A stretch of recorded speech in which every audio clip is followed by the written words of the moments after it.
So build, test, deploy the DevOps way, right? How you can automate your complete process from building, then you can say code build, or maybe you can say packaging, testing of your application, deployment, right? Using these DevOps tools and technologies.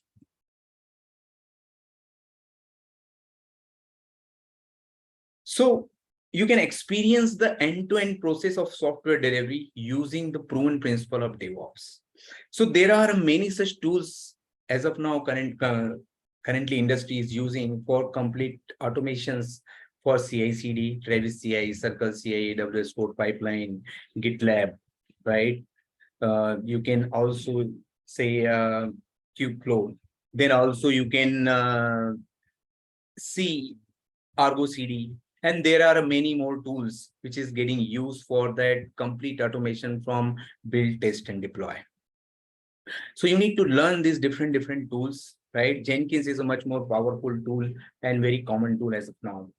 So you can follow us on Instagram, you can subscribe our channel, or maybe you can also check for a given link for more details. You can attend a webinar and explore into DevOps field.